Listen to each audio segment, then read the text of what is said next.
우리 2024년도 표어가 뭔가요? 다시 십자가의 은혜. 은혜 50년, 사명 50년은 표어가 아니라 금년 우리가 50주년이어서 그동안에 50년을 은혜로 살아왔다. 앞으로 또 남은 50년을 하나님의 주신 사명을 감당하자 하는 이런 의미입니다. 그러면서 다시 십자가의 은혜로 우리가 어떤 환경에 있든지 언제나 십자가 앞에 나를 비추어 보면은 모든 문제의 해답은 바로 거기에 있음을 믿습니다.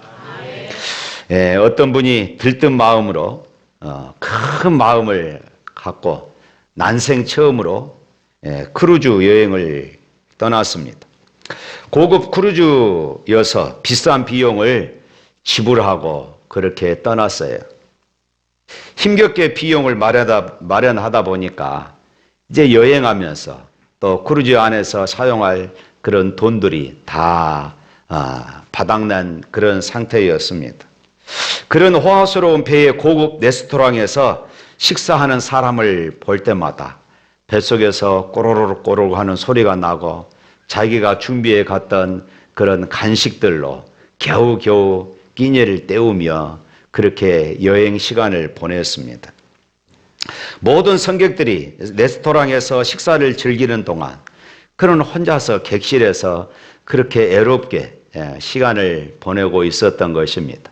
그러면서 내가 왜 이 많은 비용을 들여서 크루즈 여행을 왔던가 때로는 후회하기도 했습니다. 이제 여행 마지막 날이 되었습니다. 그는 도저히 배가 고파서 견딜 수가 없어요. 그동안 가져왔던 간식들도 다 떨어졌습니다. 그래서 체면을 구기며 식당 주방으로 찾아갔습니다. 셰프에게 이렇게 이야기했어요. 저에게 샌드위치 하나만 주십시오. 배가 고파서 살 수가 없습니다. 그랬더니 셰프가 놀라운 표정을 지으며 말했습니다. 선생님이 지불하신 그 여행 비용에는 크루즈 안에서 사용할 수 있는 모든 것들을 마음껏 누릴 수 있는 비용이 다 포함되어 있습니다. 이 이야기를 듣고 나서 이 여행객은 깜짝 놀란 것입니다. 내가 돈을 다 지불하고 모든 것이 여행 경비에 다 포함됐음에도 불구하고 자기가 그것을 누리지 못하고 마지막 날에서 그것을 깨닫게 되어진 것입니다. 제가 이 말씀을 드리는 것은 우리 십자가의 은혜가 이와 같습니다. 이 십자가의 은혜는 모든 것을, 우리 인생의 모든 것을 다 포함하고 있습니다. 예수님의 십자가는 죄사함, 구원, 축복, 능력, 승리, 영광, 그리고 천국, 모든 것을 총망라합니다. 할렐루야. 예수님은 이런 완전한 구원을 이루려고 십자가의 보혈로 죄값을, 사람들의 죄값을 완전히 지불하셨습니다. 그래서 예수님께서 십자가상에서 마지막으로 하신 말씀이 다 이루었다.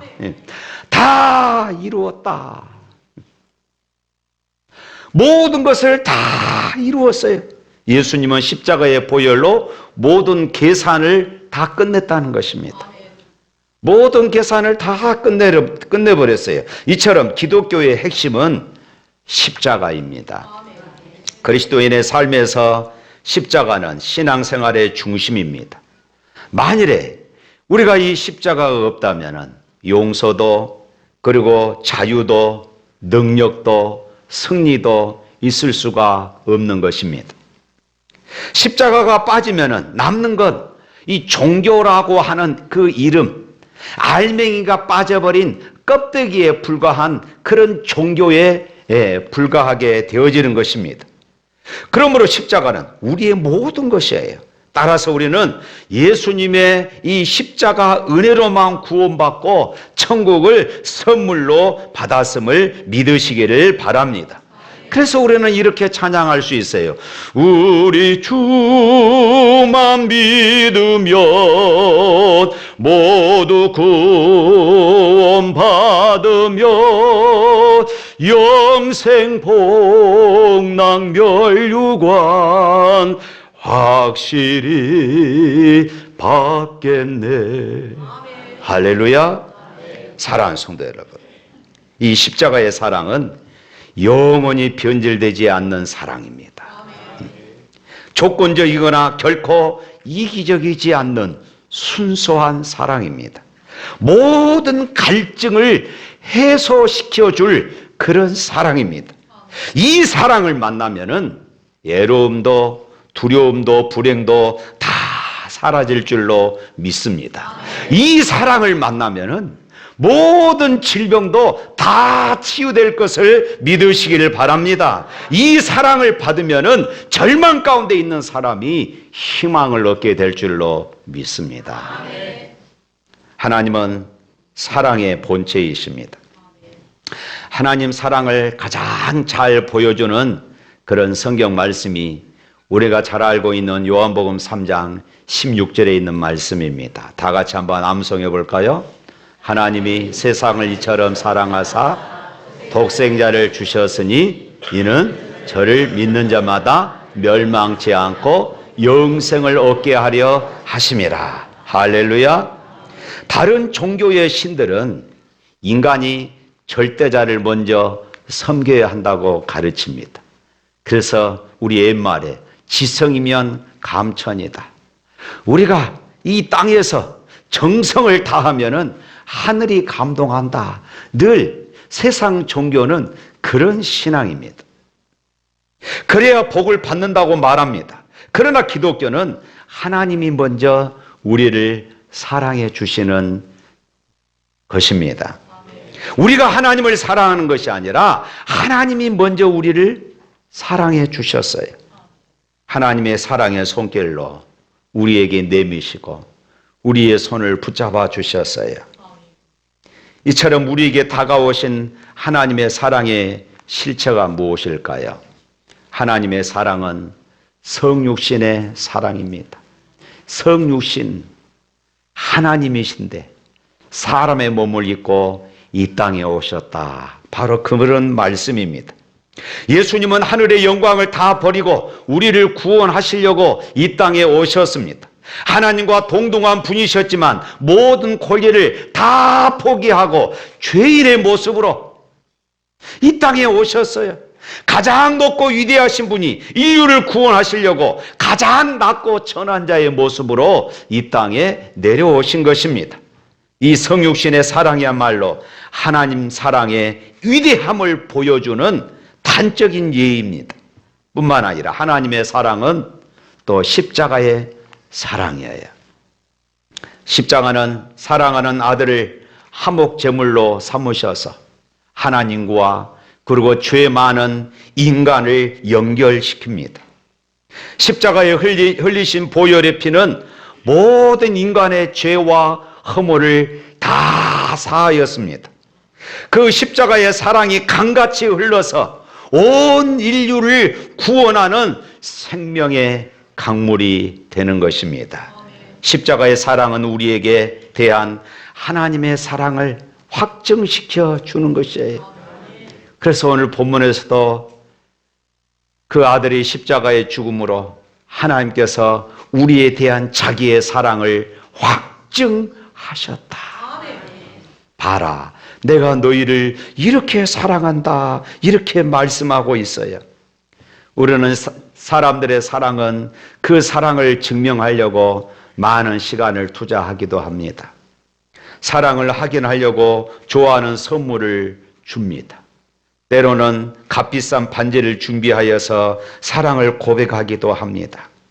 하나님은 우리들이 그분의 사랑을 확실하게 믿을 수 있도록 그의 아들을 이 땅에 보내주셨습니다. 그리고 십자가에서 우리를 대신하여 죽음을 통해 그 사랑을 증명해 보이셨어요. 그러므로 십자가의 사랑은 온 인류를 향한 하나님 사랑의 외침이고 절규였던 것입니다. 그렇다면 하나님의 성육신과 십자가 사랑의 결과가 무엇일까요?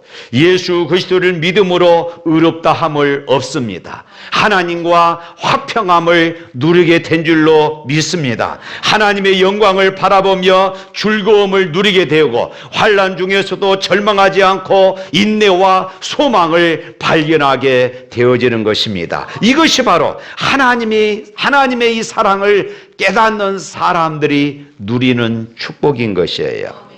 그러면은 오늘 본문에서 하나님의 사랑이 구체적으로 우리에게 어떻게 다가왔는가 하는 것입니다.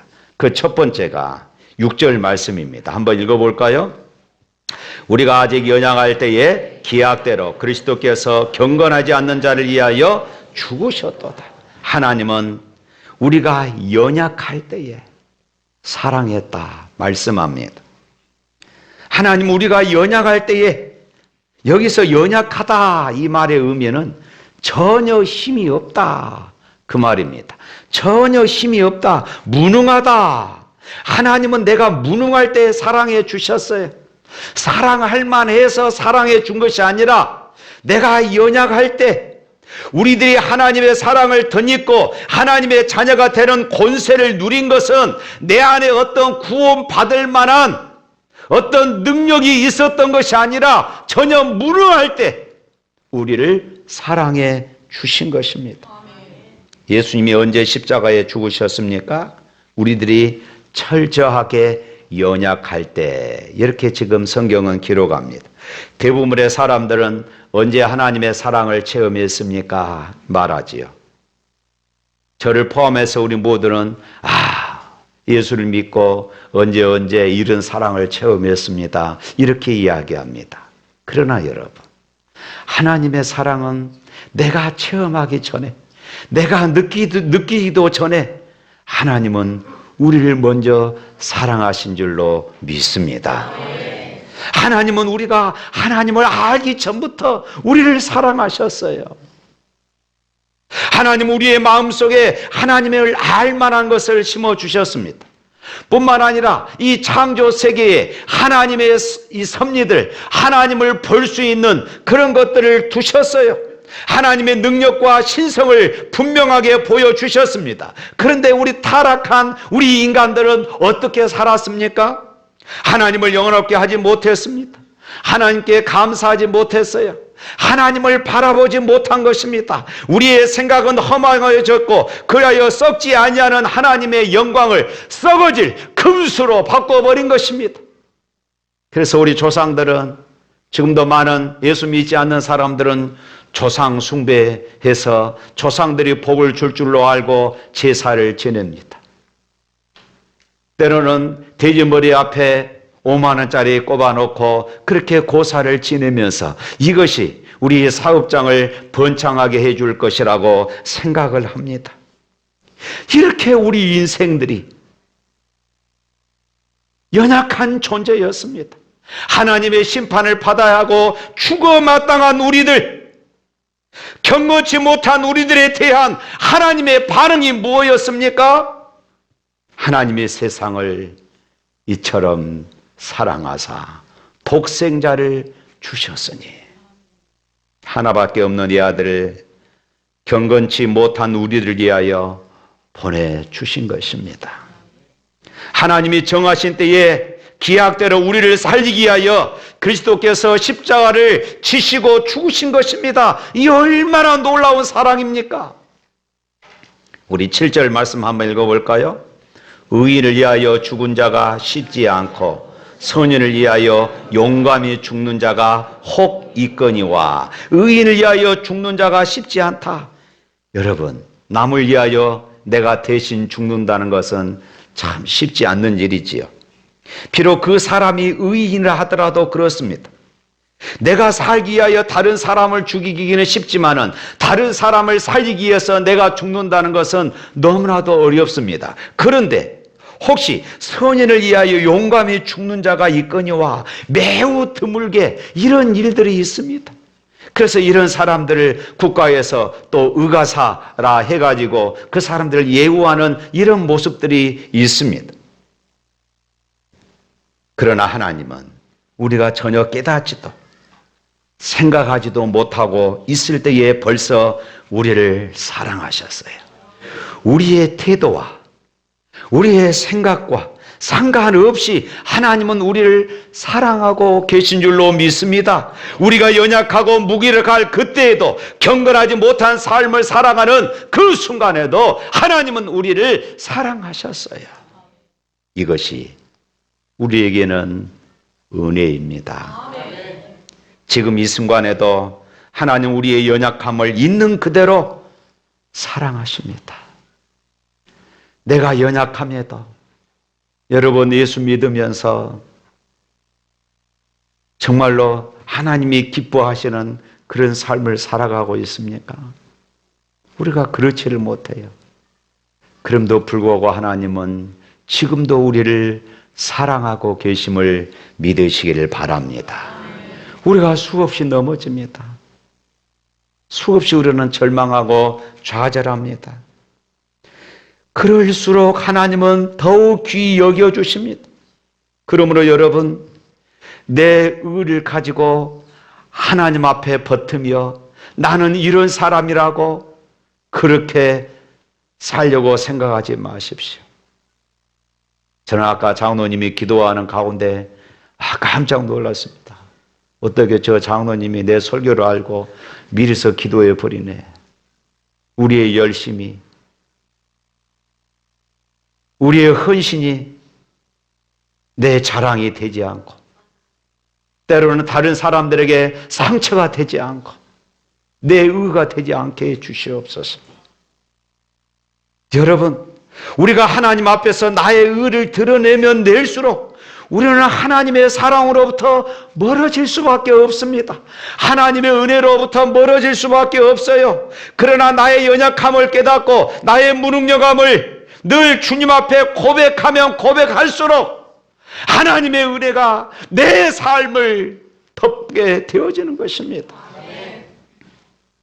내 힘과 결심 약하여 늘 깨어 제게 세우니 주의 이름으로 구원해 날 받아주소서.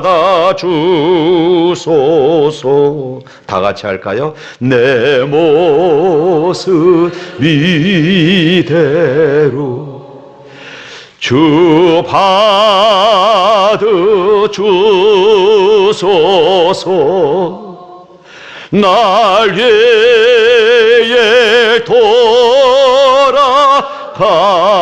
돌아가신 주 날 받아주소서.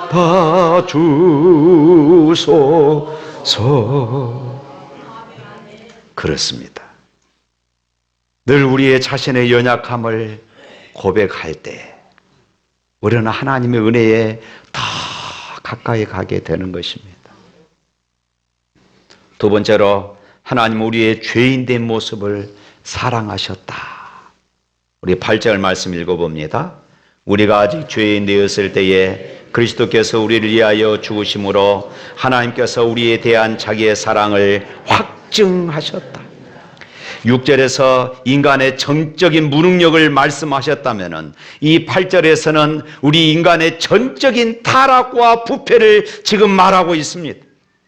예수님의 죽으심은 우리들이 여전히 죄인의 신분으로 머물러 있을 때입니다. 죄인의 모습으로 죽어 마땅한 그런 삶을 살아가고 있을 때였습니다. 성경은 선포합니다. 의인은 없나니 하나도 없다. 우리는 다 죄인이었습니다. 우리의 목구멍은 열린 무덤이었습니다. 혀로는 속임을 베풀었습니다. 입술에는 저주와 악독이 가득했습니다. 우리의 발은 피를 흘리는 데 빠를 뿐이었습니다. 그런데 오늘 성경은 우리에게 분명히 밝히고 있습니다. 우리가 아직 죄인 되었을 때, 우리가 의인 되었을 때가 아니라 우리가 죄인 되었을 때에 우리를 위하여 죽으셨다.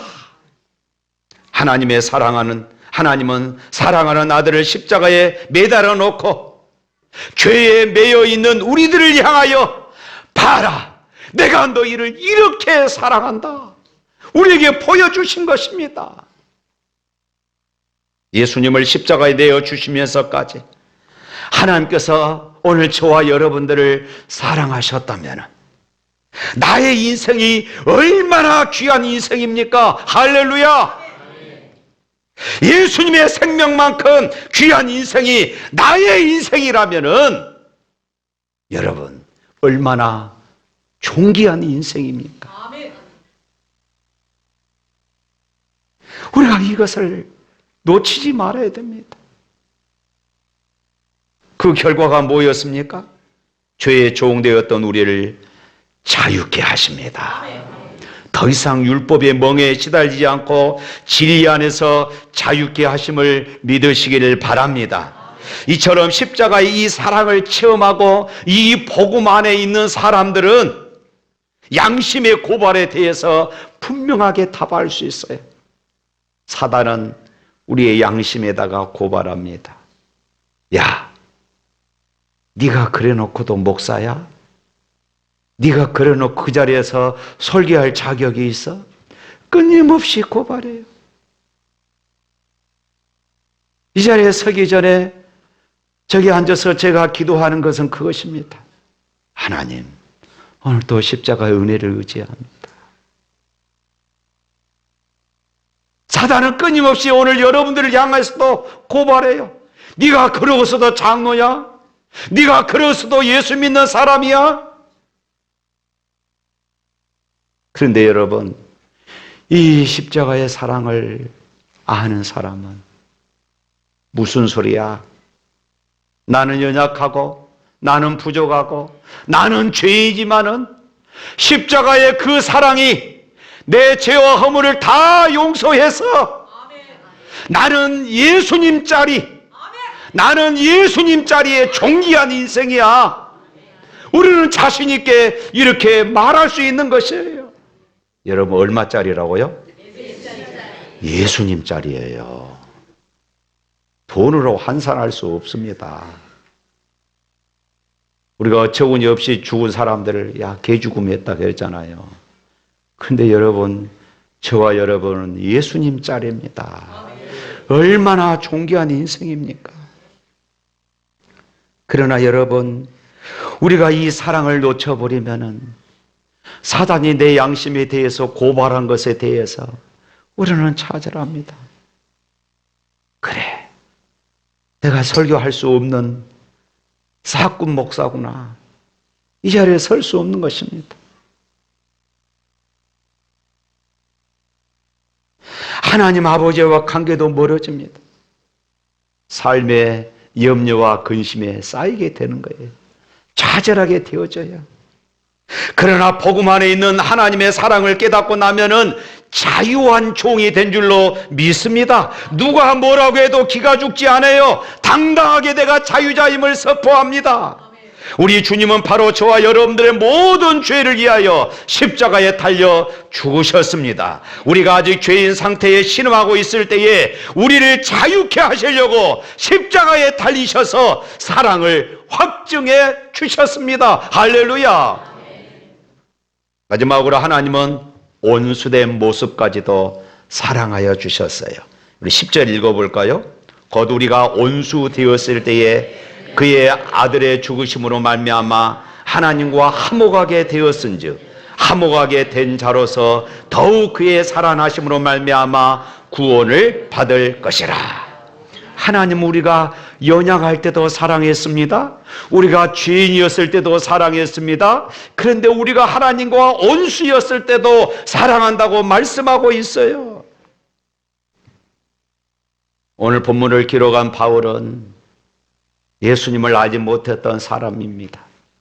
오히려 예수 믿는 사람들을 이단자라고 해서 그들을 잡아다가 핍박하고 죽이는데 앞장섰던 그런 사람이었습니다. 예수님과 온수였던 사람이에요. 그런데 그런 바울을 주님은 사랑하셨어요. 그를 부르시고 그를 하나님의 종으로 삼으신 줄로 믿습니다. 우리도 역시 마찬가지예요. 우리도 그런 사람들이었습니다. 우리도 경건치 못했습니다. 우리도 죄인이었습니다. 심지어 하나님과 온수된 자였어요. 불순종의 자녀요 진노의 자녀였습니다. 그럼에도 불구하고 하나님은 저와 여러분들을 버리지 않으시고 저와 여러분들을 사랑해 주셨습니다. 그 아들의 죽으심으로 하나님과 하나님 화목하게 하셨고 우리를 하나님의 자녀다, 너는 내 아들이다, 내가 너를 지명하여 불렀나니 너는 내 아들이라고 우리에게 말씀해 주시는 것입니다. 그 하나님의 놀라운 사랑은 오늘도 동일합니다.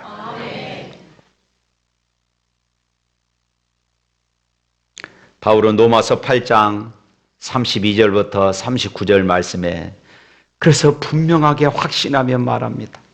여러분들 집에 가서 꼭 로마서 8장 32절부터 39절까지 꼭 읽어보시기를 바랍니다.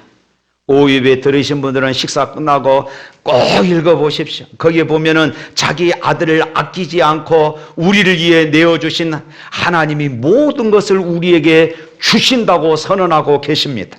누가 하나님이 택하신 자들을 고발하겠냐고 묻습니다. 누가 하나님이 의롭다고 한 자를 정죄할 수 있냐고 묻습니다. 누가 우리를 그리스도의 사랑에서 끊을 수 있겠냐고 이렇게 묻습니다. 우리는 그 어떤 상황에서도 우리를 사랑하시는 그 예수님으로 인해서 이길 수 있다고, 넉넉히 이긴다고 선언하고 있습니다. 하나님과 우리의 사랑의 관계를 그 어떤 것도 끊을 수 없습니다. 이것이 우리를 향한 하나님의 은혜고 사랑인 줄로 믿습니다. 하나님은 무력하고 죄인의 삶에서 방황하고 심지어 온수된 우리를 위하여 십자가의 사랑을 베푸셨습니다. 이제 우리들이 그 사랑 앞에 그 사랑을 누리며 살아가는 것입니다. 우리가 반응하는 것입니다. 사랑하는 성도 여러분, 이 같은 사랑을 깨닫는 사람은 세상에 반짝거리는 것들에 정신이 홀리지 않습니다. 세상 사람들이 다 이렇게 산다고 말하지 않습니다. 그들은 그렇게 살다가 지옥 갈 인생들입니다. 우리는 하나님의 영광을 바라보고 살아야 할 존재들이에요. 예수님의 피값으로 사신 바 된 존귀한 인생들입니다. 우리가 그런 세상의 화려한 것에 현혹되지 않고 세상의 가치관에 물들지 않아야 할 이유가 바로 여기에 있는 것입니다. 여러분은 영광스러운 하나님 나라의 백성으로서 이제는 그 백성답게 살아가야 하는 것입니다. 비록 우리가 이 땅에서 가난할 수 있어요. 때로는 실패할 수 있습니다. 우리도 연약해서 넘어지고 죄를 지을 수 있습니다. 때로는 병들고 때로는 늙을 수도 있습니다. 그러나 여러분 기억하십시오.